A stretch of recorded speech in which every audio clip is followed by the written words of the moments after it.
I am continuing in my reading. What I'm doing in this series is to read through the entire standard works of the Church of Jesus Christ of Latter-day Saints. This consists of the Bible, the Book of Mormon, the Doctrine and Covenants, and the Pearl of Great Price. I am continuing reading in a chronological order, according to event, not according to publication or volume.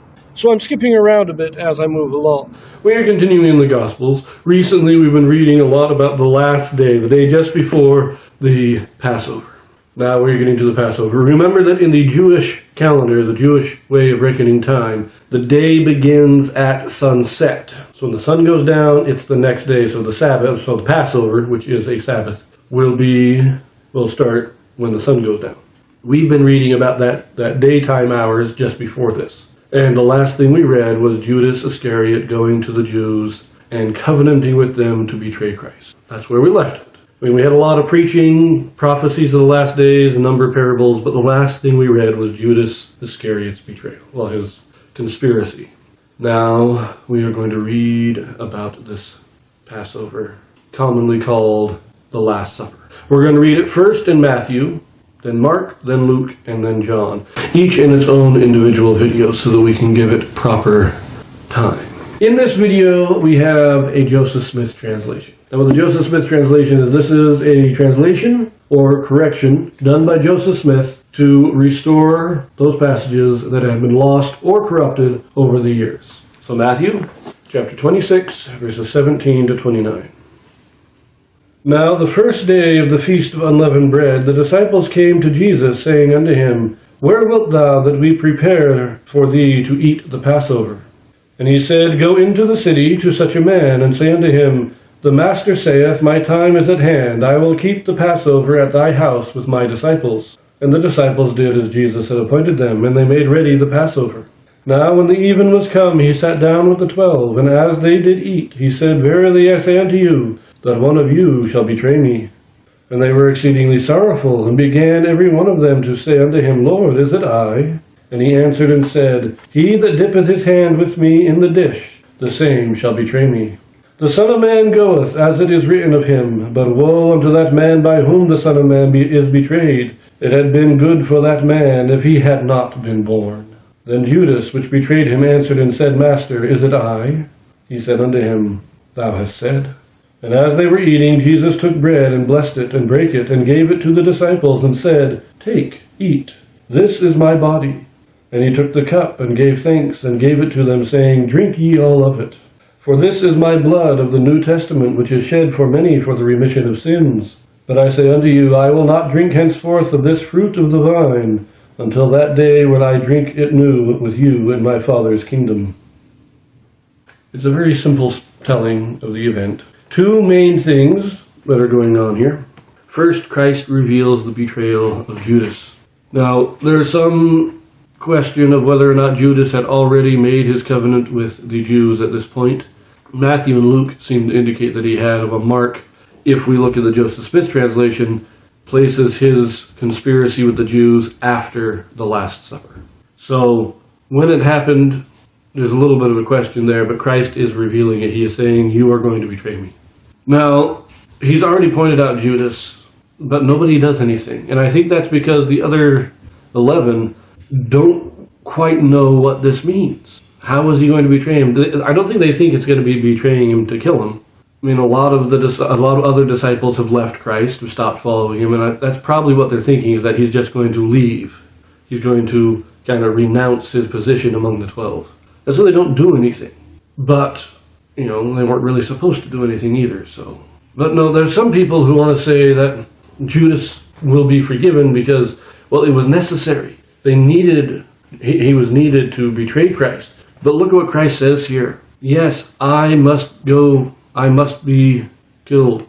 But woe to the man by whom the Son of Man is betrayed. It is better that he had never been born.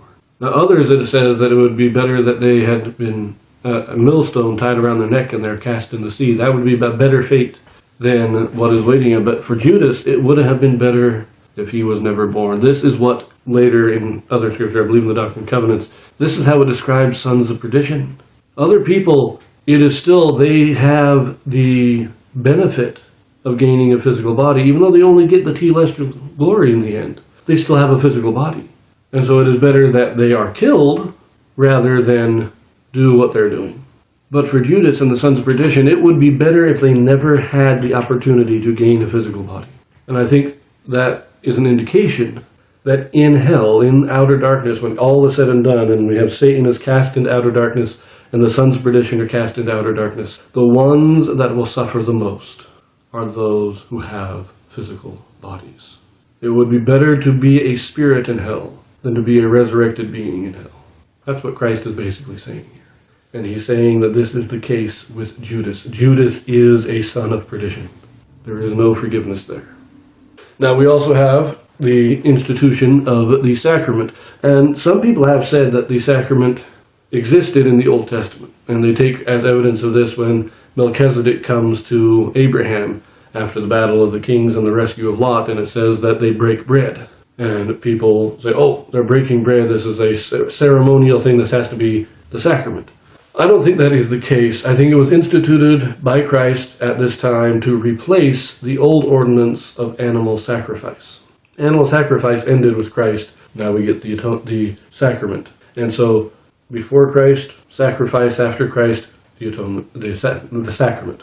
Now, in the last days, it is said that all things will be restored. And Joseph Smith himself stated that animal sacrifices that ordinance will be practiced again in the last days before Christ returns. But during the Christian era, up until that final moment of restoration, animal sacrifices were done away.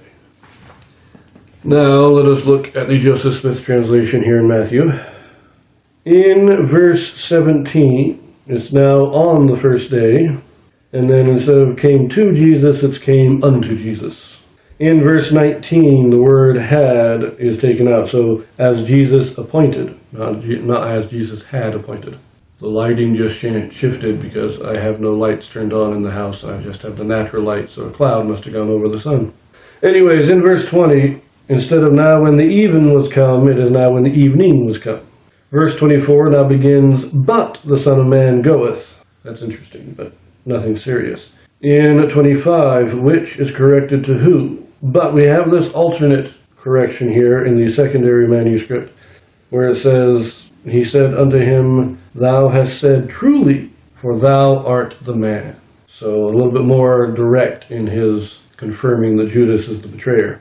Verse 26, we have, and as they were eating, Jesus took bread and brake it, and blessed it, and gave to his disciples, and said, take, eat, this is in remembrance of my body, which I gave a ransom for you. So it's only in remembrance, it's not literally his body. Remember that the whole you have to eat my flesh and drink my blood is a metaphor, it's not literal. And this is Christ confirming this. It is in remembrance, it is not literally eating his body.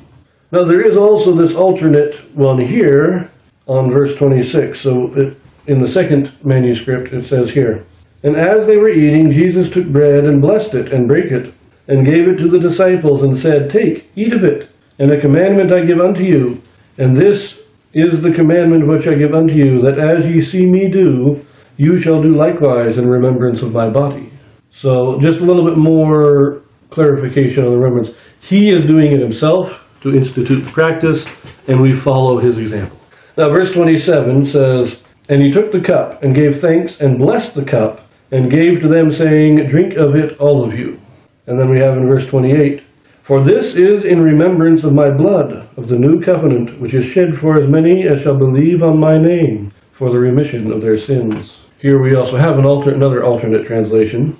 For this you shall do in remembrance of my blood. This is the new testimony, which you shall give unto all men of my blood, which is shed for as many as shall believe on my name, for the remission of their sins. So this no longer becomes just, oh, remember me, but this is how you are going to testify to the world. Through this ordinance, this is going to be a universe. So he's basically saying this is not just for you as the apostles. This isn't a nice thing for you to do to remember me by. You are going to use this as a testimony to all people. And that's how it becomes a universal ordinance, because it is how we testify that we are true followers of Christ, by taking of the sacrament. Now in verse 29 we have this, and I give unto you a commandment, that ye shall observe to do the things which ye have seen me do, and bear record of me even unto the end. But I say unto you, I will not drink henceforth of this fruit of the vine until that day when I drink it new with you in my Father's kingdom. Now there is another alternate where it says, until the day when I shall come and drink it new in my Father's kingdom. So that addition there to verse 29, so his command, he's not just commanding them to partake of the sacrament as he has shown them, but he is saying, follow my example of everything I have done and bear witness of everything I have done. Now, it's not exactly new information. He's given them the same commandment in the past. But making it part, he's essentially making this part of the sacrament ordinance. And remember, what do we say in the sacrament prayers? That we may always have his Spirit to be with them, that they may keep his commandments which he has given them, that they may always have his Spirit to be with them. It's basically the same thing. He's reiterating, not in exact words, but he's basically stating the sacrament prayer. But that is all we have in Matthew for the Last Supper. We're going to leave that here, and we will read it next in Mark. So I will see you there.